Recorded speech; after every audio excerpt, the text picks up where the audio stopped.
थंडीमध्ये आवर्जून खाल्ला जाणारा पदार्थ म्हणजे डिंक आणि आज आपण डिंक वापरूनच सर्वात सोप्या आणि साध्या पद्धतीने आज हे डिंकचे लाडू इथे बनवून तयार केलेले आहे.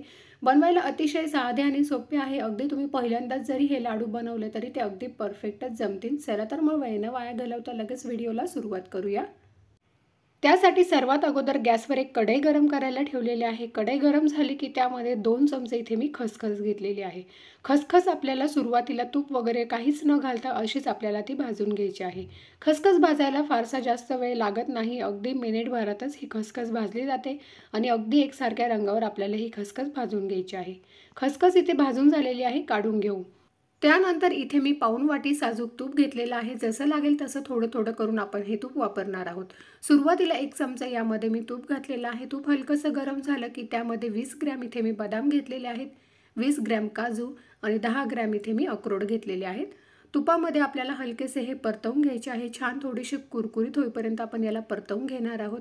अशा पद्धतीने थोडेसे तुपामध्ये हे काजू बदाम परतवून घेतले की त्यामुळे लाडूमध्ये त्याची टेस्ट अजून छान लागते आणि तुम्ही तुमच्या आवडीप्रमाणे याची क्वांटिटी थोडीफार इथे कमी जास्त करू शकता.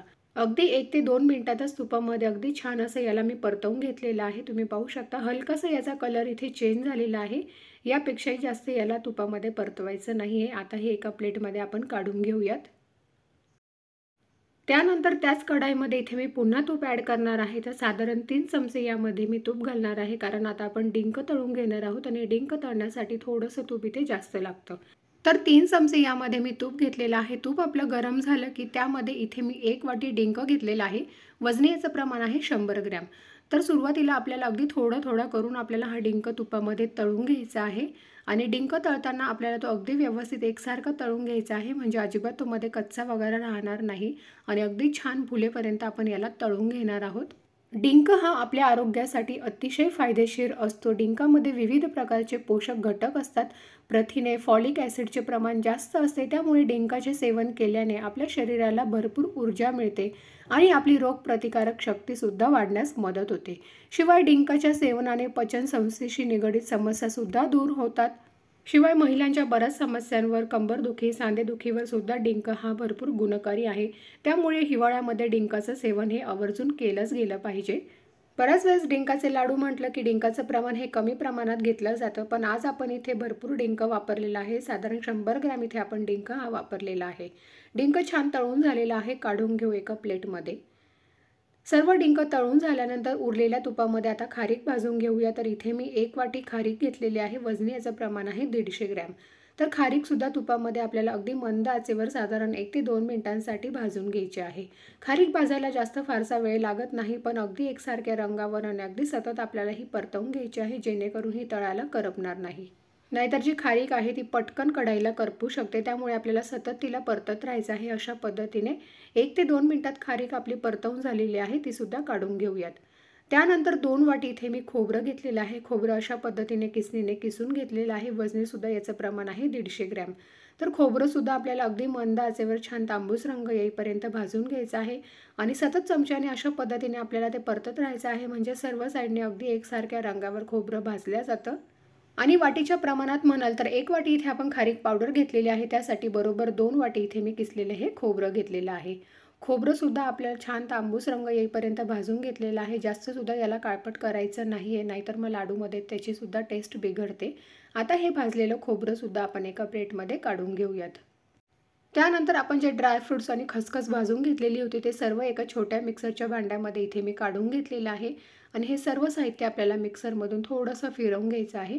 तुम्ही तुमच्या आवडीप्रमाणे जाड बारीक करू शकता. इथे मी थोडंसं जाडसरच ठेवणार आहे, खूप जास्त बारीकसुद्धा याची पावडर तयार करणार नाही आहे.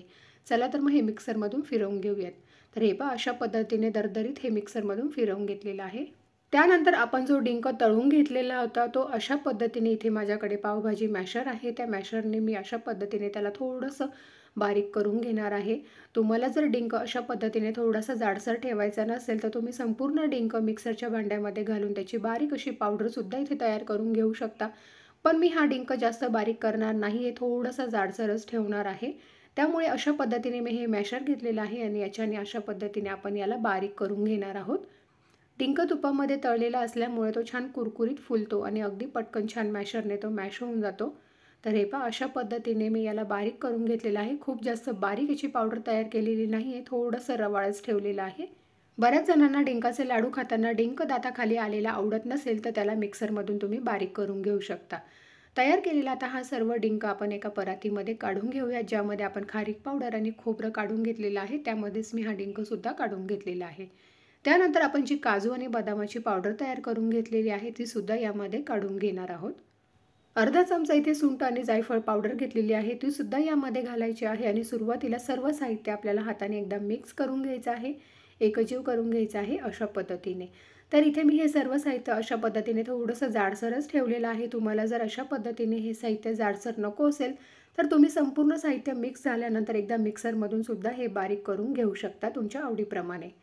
त्यानंतर आता आपण यामध्ये गूळ घालणार आहोत. तर उरलेल्या तुपामधून पुन्हा इथे मी साधारण 2 चमचे साजूक तूप घेतलेलं आहे आणि 3 ते 4 चमचे साजूक तूप तसं शिल्लक राहिलेलं आहे. 1 वाटी इथे मी गूळ घेतलेला आहे. गूळ आपल्याला अशा पद्धतीने बारीक कट करून घ्यायचा आहे. ज्या वाटीने आपण खारीक पावडर आणि खोबरं मोजून घेतलेलं होतं त्याच वाटीने बरोबर 1 वाटी इथे गूळ घेतलेला आहे. गूळ आपल्याला इथे जास्त गरम करायचा नाही आहे. हलकासा तुपामध्ये वितळला की लगेच आपण गॅस बंद करणार आहोत. कुठल्याही प्रकारचा इथे गुळाचा पाक वगैरे आपल्याला अजिबात तयार करायचा नाही आहे. तर हे पहा साधारण मिनिटभरातच हा गूळ पूर्णपणे मेल्ट झालेला आहे. कुठेही गुळाचे खडे वगैरे शिल्लक राहिलेले नाही आहे. अगदी मंद आचेवर हा गूळ आपण तुपामध्ये मेल्ट करून घेतलेला आहे. आता ह्या स्टेजला गॅस बंद करूयात आणि त्यानंतर हा सर्व गरम गूळ आपण ह्या सर्व मिश्रणावर ओतून घ्यायचा आहे. गूळ आपला गरम गरम असतानाच आपल्याला ही कृती करायची आहे. संपूर्ण गूळ आपल्याला ह्या मिश्रणावर ओतून घ्यायचा आहे.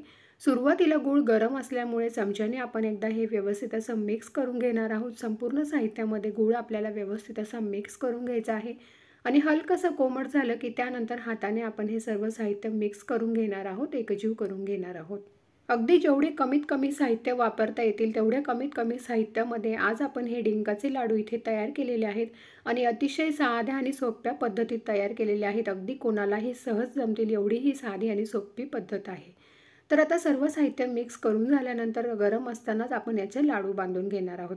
तुम्ही तुमच्या आवडीप्रमाणे छोट्या मोठ्या साईजमध्ये हे लाडू तयार करून घेऊ शकता. तर मी इथे अशा पद्धतीने छोटे छोटे याचे हे लाडू तयार करून घेणार आहेत.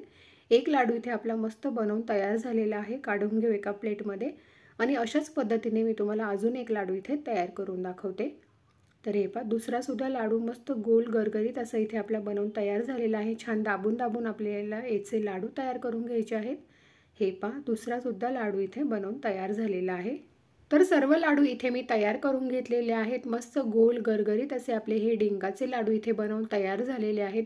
एक लाडू इथे मी तुम्हाला तोडून दाखवते. बघू शकता अगदी मस्त असे हे डिंकाचे लाडू बनवून तयार झालेले आहेत. तुम्ही सुद्धा हे डिंकाचे लाडू घरी एकदा नक्की ट्राय करून बघा. रेसिपी आवडली असेल तर लाईक करा. चॅनलवर नवीन असेल तर चॅनलला नक्की सबस्क्राईब करा. तोपर्यंत बाय.